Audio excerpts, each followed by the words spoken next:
Can we move to Honorable Matthys?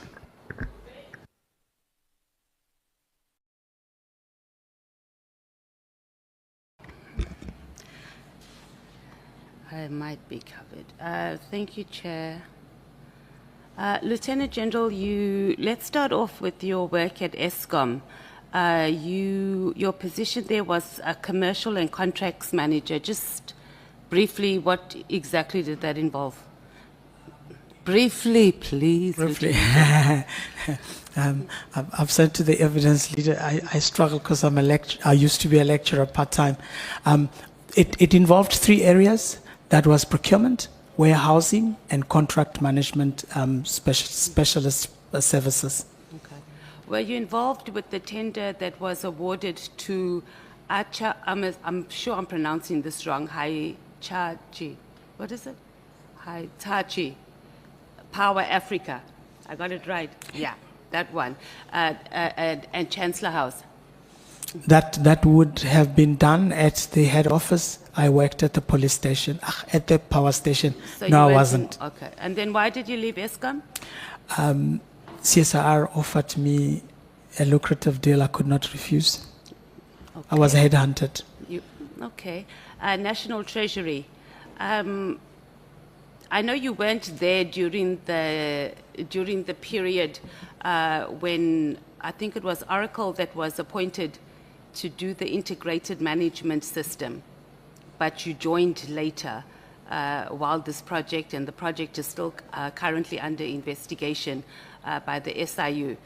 And it was more than R1 billion that was spent on that system, which you also just spoke about earlier, the integrated financial management system. What's your take on what went wrong? I need to explain. There are 2 procurement officers at National Treasury. Mm-hmm.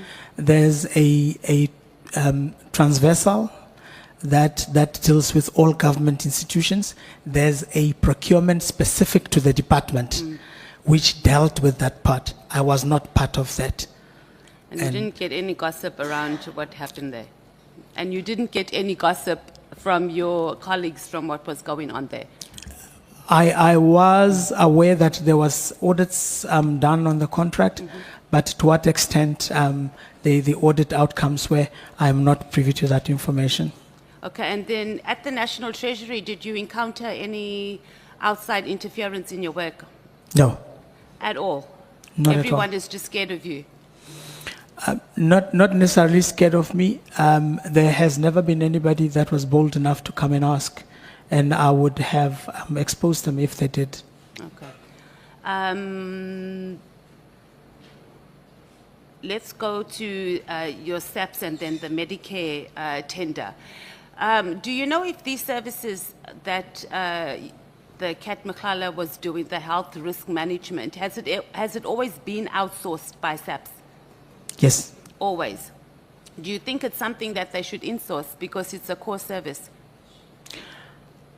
It's the determination that has to be done by the end user based on You're using that end user again. I'm just asking that it's a core service of SAPS, am I correct? And it's probably it is in the top 5 tenders that SAPS puts tenders out for.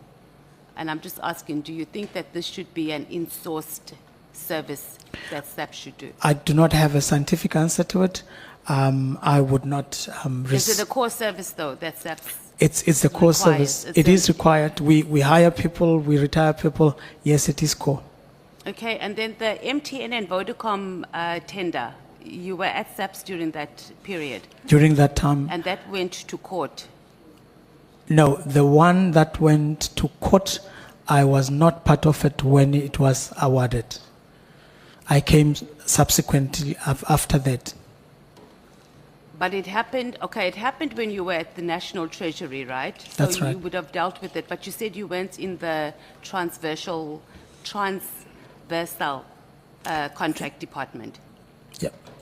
The award of the tender to the 4 big mobile network operators included Cell C, Telkom, Vodacom, and MTN.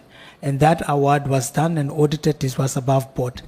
the process of contracting with MTN was done at SAPS, and I was not part of that process, and I was not at SAPS at the time. Let's talk about IDEC. We had the head of IDEC, Advocate Johnson, that was here, and she told us that she received the referral from SAPS to investigate this Medicare 24 allegations. So you were aware of that, or you are aware of that, because you've indicated I that am earlier. aware of that Yeah. now, yes. So if the preliminary report, which you are familiar with, it's dated, it was dated in January 2025, am I correct? Mm-hmm. And the complainant was referred to IDEC in February 2025. And then the final report is dated April 2025. Are we together on the dates? Yes, we So are. can we conclude that the complaint to IDEC was based on the preliminary report? It's highly likely, yes. Yeah. And is this common in your experience? Is this a common practice in your experience? No, it's not normally the common practice. The National Commissioner, I think, with his office and internal audit, do the determination when to do the referrals, and they will respond based on information that's known to them. I'm not normally part of that referral process. Okay, you said you had a meeting, or the minister called a meeting because he wanted to be briefed on the Medicare 24 tender. Who invited you to the meeting? We normally get invited by the Office of the National Commissioner. Normally, were you invited by the... I was invited by the Office Okay, of the so National you didn't Commissioner. have any engagements with the minister directly at all? The minister was part of that meeting. Well, in the meeting, but prior to that? But prior to the meeting, had you had any engagements whatsoever? None with the whatsoever. minister? Okay. Who was present from the minister's office? The minister was there. I think his support staff was there. Okay, was his chief of staff there in particular, Mr. Kabende? And I'm sure you know him because he was just here the No, other not day. the chief of staff. I'm trying to remember. You don't know him? I know Mr. Oh, Kabende. okay, so was he there? Yes. Let's move on. He was there. And what was his input in the meeting? He did not have any input at all. Okay. In your experience, again, is this a common practice for ministers or deputy ministers to call supply chain officials to meetings and ask them to explain tender processes and also to review a tender process? Because you've got quite a long No, history. it is not. It is not a norm. In fact, since I've been to SAPS, it was the first time that a meeting was called. As I've indicated, the minister at the time said he's worried about the reputation this contract would have, and he needed an explanation So he was or a worried, but briefing. he said he was worried based on a media report. That's it. He didn't say there was anything else, just a Yeah, media report. the media and report, And and- he summoned the entire supply chain to come and explain and to also ask for it to be reviewed. How many meetings did you have with the minister? One. It was just one. One. So the second meeting, so in his testimony, he said that he had one meeting where he asked for an explanation. Correct. Then he asked for the process for you to go back and review. Correct. And then who went back? You didn't go back to I didn't him go after back. who went No. back in your knowledge? Or how did it work? It probably would be internal audit and legal because they were doing the work. Okay. And then did you get any feedback after the meeting? No, I didn't. And then you said you did the presentation at the meeting, but at the same time you weren't really involved in this process. So how did you familiarize yourself with it to make the presentation? I did not make a presentation. Okay. I was there present in the meeting and the question was asked and I spoke to the process, not a presentation. I spoke to the process The as I process- understood it at the time. Okay, the process just generally for tenders or the process for this Medicare 24 tender in particular? The process for Medicare tender specifically, what we have done, what reports were submitted, and that we have concluded the tender based on the bid evaluation committee report. And then you convinced the minister that there was nothing untowards, because he told us that he was told initially that there was nothing untowards in the tender. That's why he sent you back to go and review this process and come back and give a report. We have indicated to the minister that based on the report that we have received, we had not picked up anything. And in that meeting, a decision was made that we need to audit the report. We welcomed that, So, Doug, you request. honestly didn't pick up anything, and this thing has blown up, and there's just so much that should have been picked up. So, did you properly prep to do this presentation? Because at your level, during your process of prepping to go and do the presentation or whatever it is you were doing to the minister or engage the minister on it, you yourself didn't pick up anything. With all honesty, no. And in the Don't meeting, think that's troubling, though. Wow. we are concerned. I have indicated. No, that- you though, because No, you're me, the one I am who's in charge concerned. there, that you went there and you were like in your suit and say, no, this thing is proper. Like there's nothing untowards. We did the right thing. So it's either you didn't do your job properly, and then that is a concern in of itself, or what happened, or you were misled. And then even if you were misled by your subordinates, it's a problem. The BAC actually was misled because the report had indicated that all due diligence was done. And that's where I have a concern. And that's why I have indicated to my team that they need to go and redo the process and redo the standard operating procedures to make sure that we arrest and pick up these issues. Yeah, but and I'm they are saying- defining that now. I'm saying that's what you say now, but when you went to present, because you would have had to prep to go and explain that this process was proper, you didn't pick it up. And you should be concerned about that. Let's go on to your relationship with Petuna Linono. I hope I'm pronouncing it correctly, who was one of the members on the bid committee and then later left to go and join Medicare 24. No relationship. But she's on this bid committee. You don't know her officially, like nothing. Never met her, never spoken to her.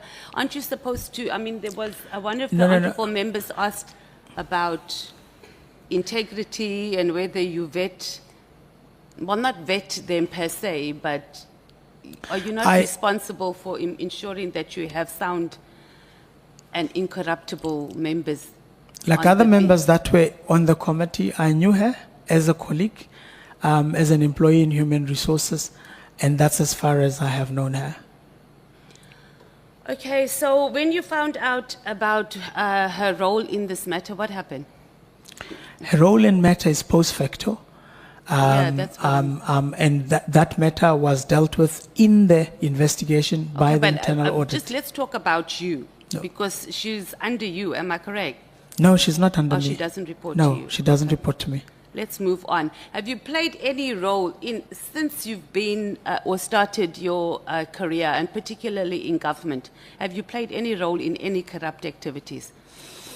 In the time that I have been in government, I have never had any irregular expenditure. I'm not asking, that's not the question. No. Have you played any No. role in any corrupt activities? No. Unknowingly, and then later you realize, like, you, I'm being used here No. to aid corruption. No. So, okay. Have you been vetted since joining SAPS? Yes. When was this? I'm awaiting. I need to do polygraph. I was meant to have done it before I went on college, and then my vetting will be So complete. you've been in SAPS like for 3 years and For 3 years, yeah. holding a very, very high position, even a very dangerous one. And the vetting process is still not complete. It's not complete. Have you had a lifestyle audit? I believe that General Matlu and them have done a Have lifestyle. you had one? Yes. You've had one. General Matlu has indicated to me at some Have point you that had one? Yes. Yes, you have. When Yes. was it? maybe a year ago or two. And? Did you get the results? She said there's nothing. There was nothing untoward. Did you get the results? Not what did she say? Did you We- get like we- who did the lifestyle audit rather? Let me ask you that. The Office of Ethics and Integrity does the lifestyle audit Yeah. of all members in SAPS. Okay. If there are adverse findings, they will then let you know Okay. that there are adverse findings. But if there are no adverse findings, they don't give you any report. And this was done. I would love to believe that it was done a year or so ago. But what do you mean you'd love to believe? Because for them to do a lifestyle audit, they have to engage you in some way, check your bank accounts, blah, blah, blah. It's a process. No, they don't.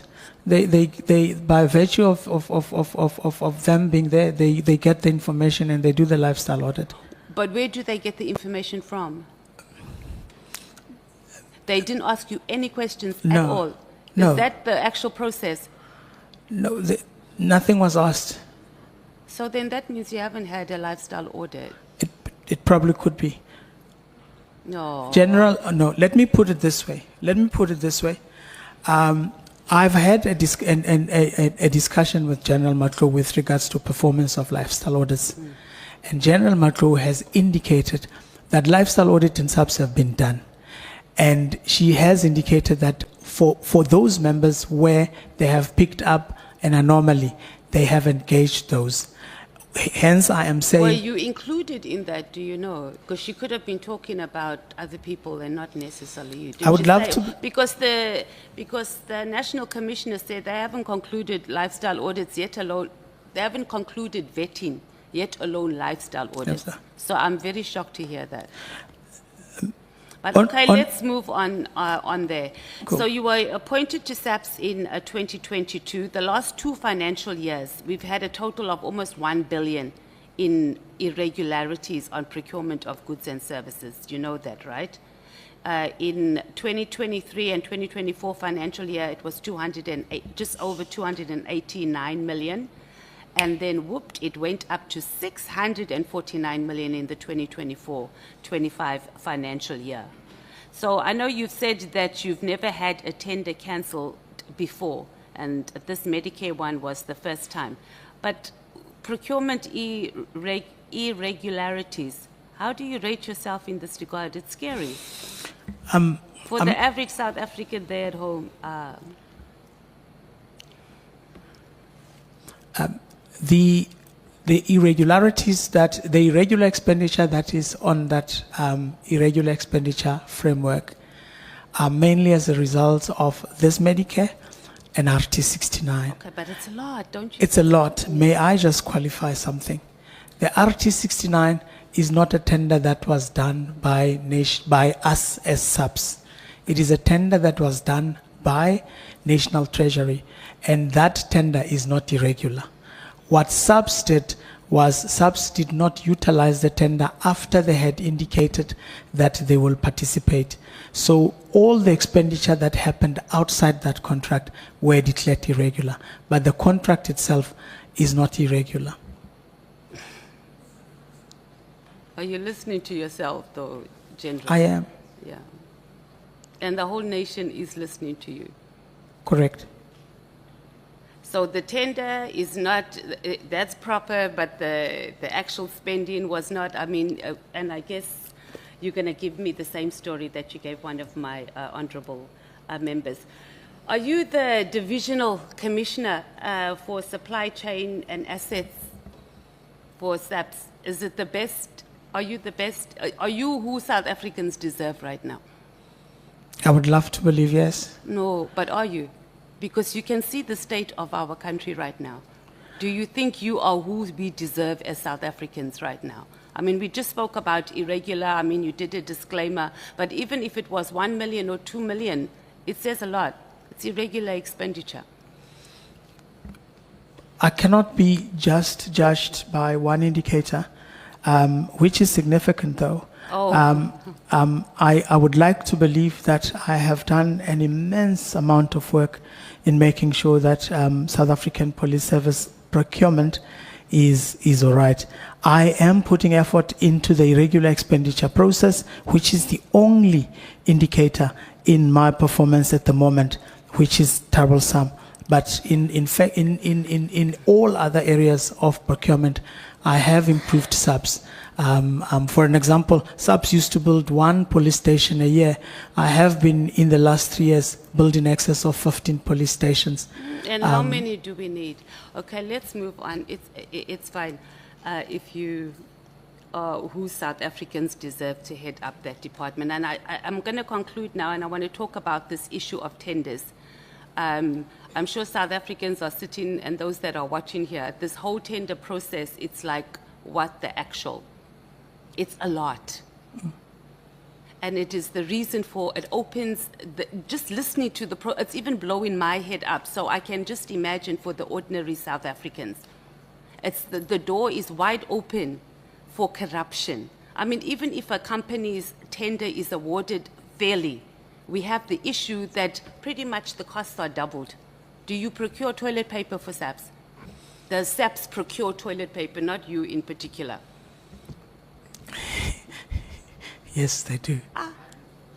That SAPS procure toilet paper? Toilet paper, yes. Yes, we do. And that is our point. So a normal person goes and we spend 5 rand on toilet paper, I'm saying, and after you even buy it in bulk, and I'm sure the toilet paper costs 100 rand a roll. But the point I'm trying to make here is that you've been in the space for long enough. There are core services, and I asked this earlier, there are core services of state departments that should be insourcing, that they should be building state capacity. Because outside of the corruption that it causes, we even have a problem that children die in pit toilets, and this is not under your watch, but I'm saying just generally as a country, because we cannot even do a basic thing like doing a proper toilet for kids. They are dying in pit toilets. People are dying in hospitals just because of a tender system. We had a whole PKTT team that's established to deal with political killings because people are killed, politicians are killed, CFOs are killed because of tenders. So they're either killing to get a tender, or they're killing because they don't want the corruption in their tenders that are done. So what would you say? Okay, Chair, I'm done, because this is more of just a political speech. I want you to stop speaking. Yeah, I'm done. But I just wanted the gentleman with his vast experience to speak to the process. If both of you can just stop speaking. Getting rid of this tender process for core services, and that we must insource and strengthen government entities, and we probably wouldn't be sitting here today dealing with an issue of a Medicare 24 tender when SAPS could have long built Honorable an efficient Mathis, I system. no longer Thank you, hear Chair. you. You have stopped speaking. Can we move to Honorable James? Thank you, Chair. I'm still laughing at the reason for all the toilet paper in SAPS. We know why. I'll reserve my thoughts. General Fani, earlier on you said poor performance but value for money. Do you still believe that? Poor performance but value for money. You are justifying poor performance. And I was thinking about this. It's like saying, I have a cheating husband, but he's providing. Does that make it right? It's not right. Chair, maybe for what I should have said, which based on the discussion with honorable members, I should have indicated that we paid for the services, so money did not disappear. But in terms of value for money, we have done the determination. It's not me that said there was no value for money. It is the person that did the determination, and that report is available in the for committee members to interrogate it. But indeed, poor performance we have experienced. Okay. Before I get into my question, it's just something that I picked up now. The minister only ever called you in for the Medicare 24 contract, nothing else. Nothing else. And because that had surfaced in the media. No Not- other contracts. Nothing whatsoever. So before this contract, there was nothing else in the media that popped up Nothing else. that would have grabbed his attention or grabbed your attention that would sort of have an urgent meeting. I have never been called by the minister or his office pertaining to issues of procurement. So even though in March 2025, and I just came across this now, there's a headline, accused appear in court for over 88 million tender fraud in SAPS. That was also an article. Are you aware of that article? I'm aware of that article. You're aware, but the minister didn't worry about that. Because it appeared in the same platform, public domain. The minister didn't worry about that. He didn't call you in about that. I was never called in. But specifically the Medicare one. Doesn't that make you wonder why? Why did the minister only have interest? If he was worried about SAPS's image, shouldn't he have called you in for that other article as well? What do you think? Common sense. And now? It's reputational damage. It's equally Yes, important. but it's very simple. Yeah. Why were you taking so long to answer now?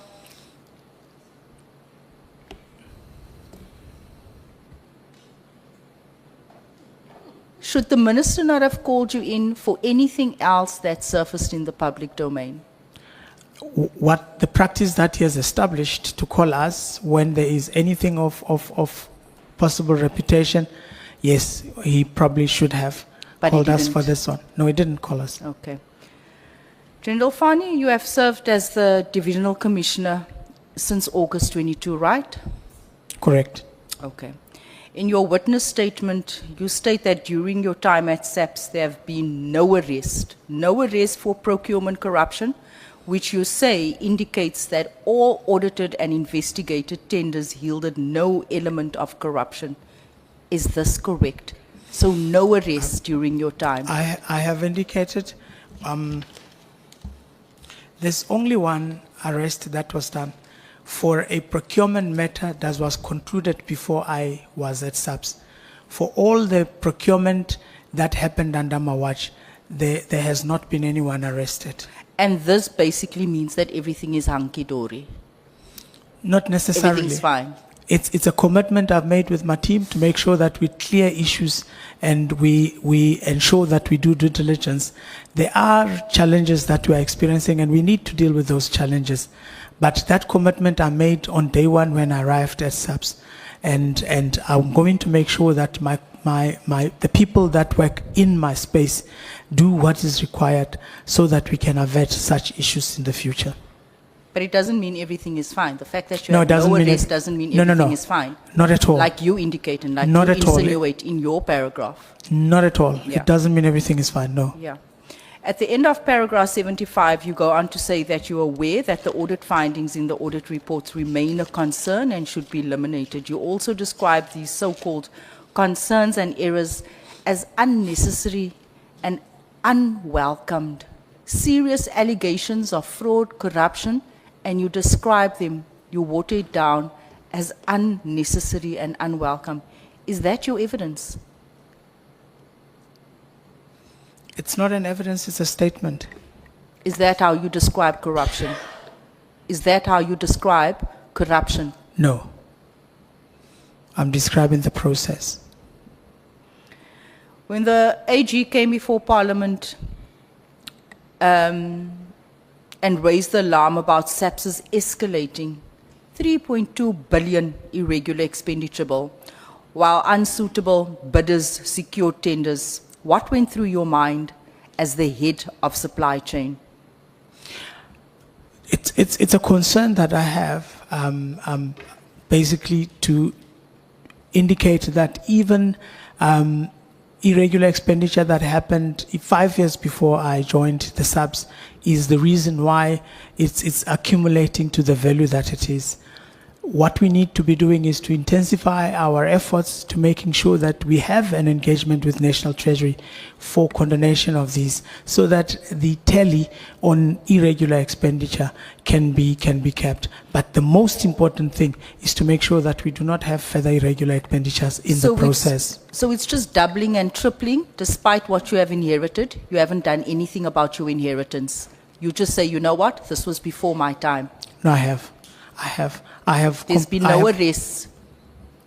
With regards to, All this irregular expenditure, the 3.2 billion, you said earlier on there's been no arrests. the ones that where the determination tests were done and were concluded in my presence, there has not been any arrests with regards to those.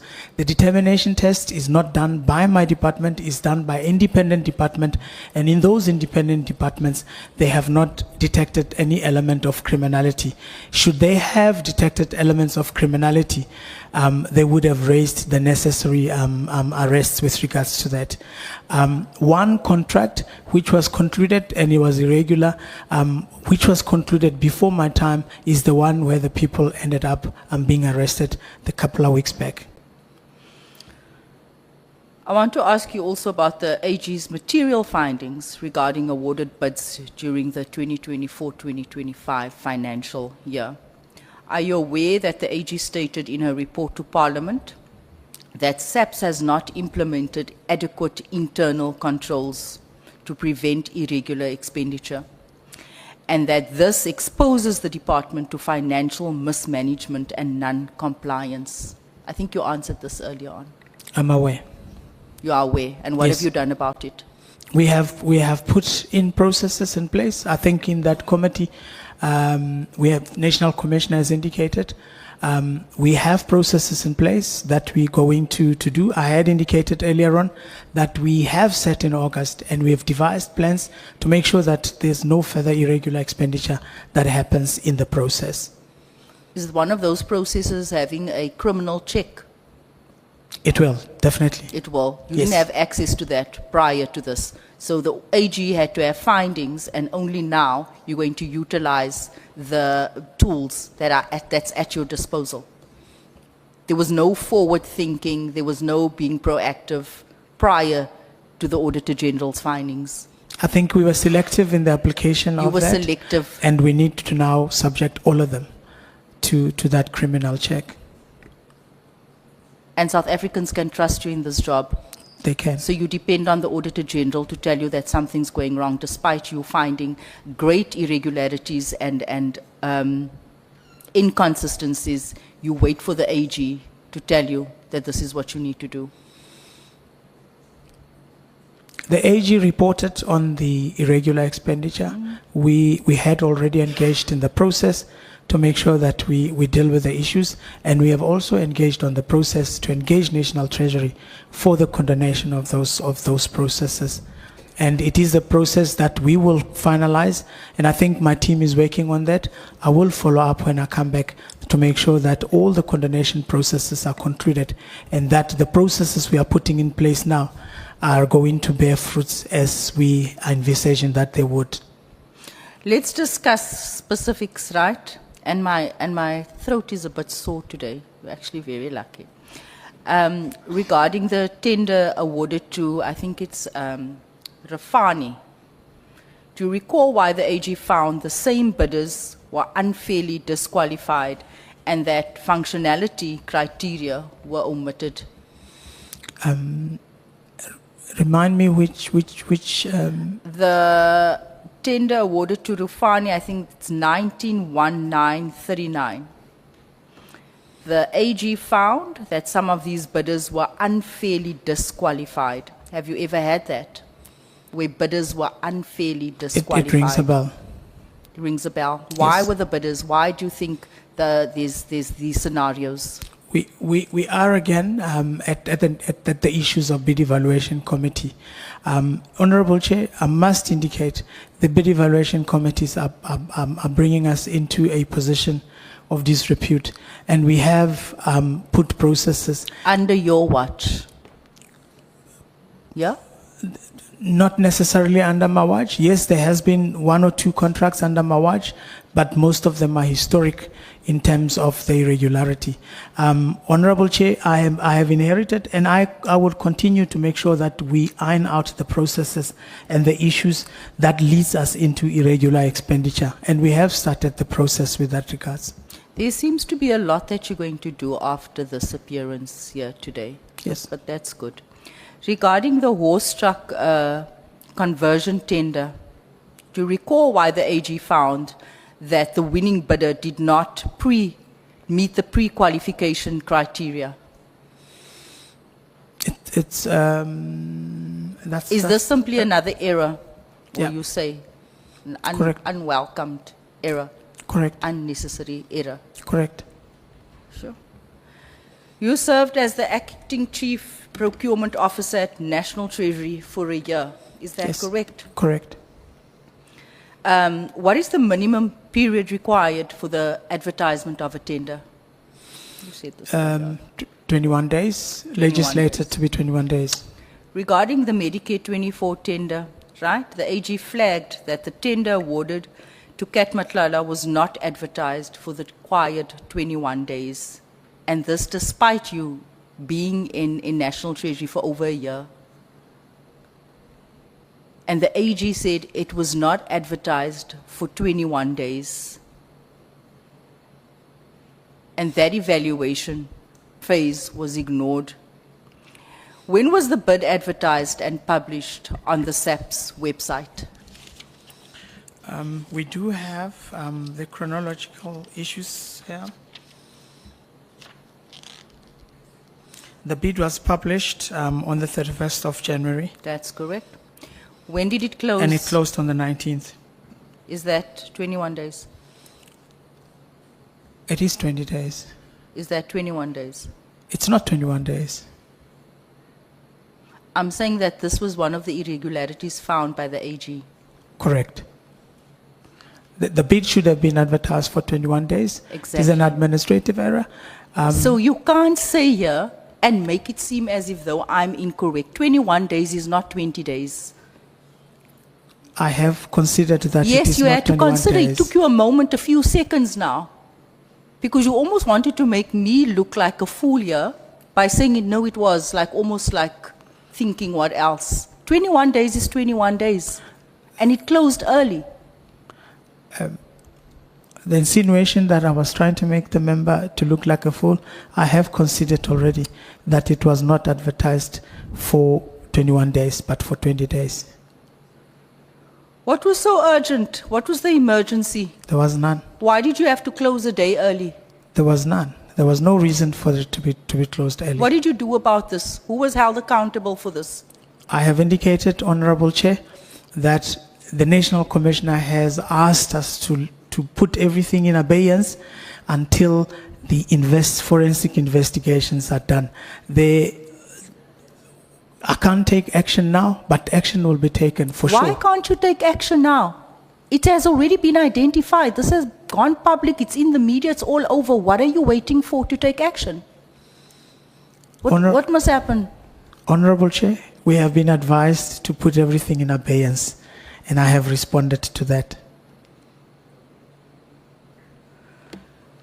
The AG also flagged the award of the panel of service providers, finding that one awarded bidder did not meet the minimum functionality score, but was not disqualified, and that there were inconsistencies between advertised evaluation criteria and those applied during adjudication. Is this merely another unwelcomed error?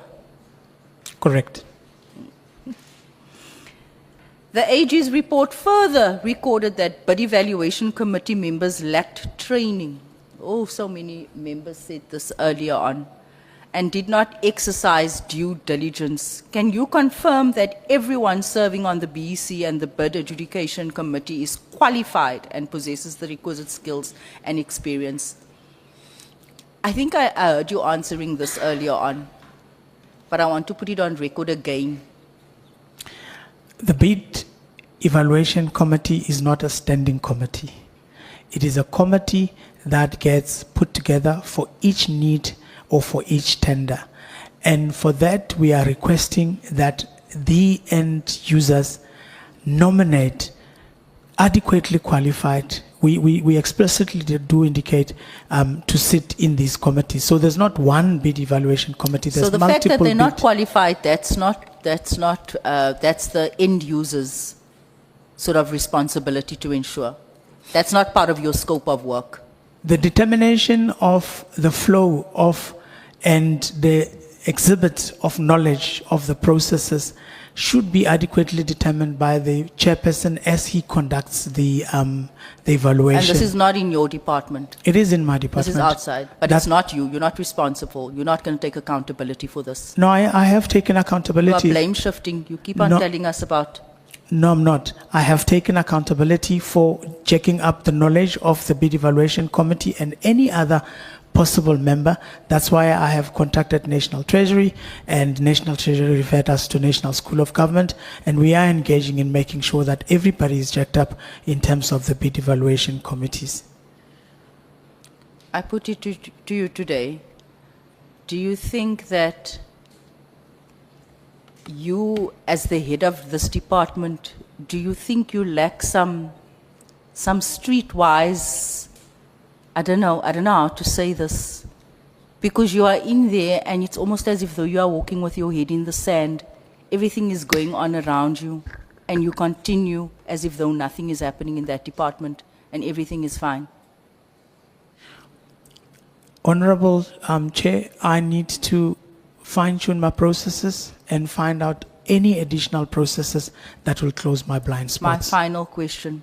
So do you accept institutional responsibility for repeated supply chain management failures since you have joined SAPS in August 2022? By virtue of my position, I would say it is my responsibility to make sure that there are no audit findings that pertain to procurement processes. And in instances where members of the bid adjudication, bid evaluation committee that has transgressed knowingly or unknowingly, we deal with those matters as they are investigated. I cannot solely take responsibility for errors that are committed in my lies. I cannot take accountability for any errors that were criminal in nature. But I do take cognizance with regards to the gaps that exist in the process, and I need to close those gaps. Thank you, General. You have failed the accountability test. Thank you. Thank you, Honorable Chair. Are you passing a judgment, Honorable James? When we call you Judge James. No, I'm not, Chair, but in accountability, it's never the General. There's so much happening in that department. It's actually sad. Okay.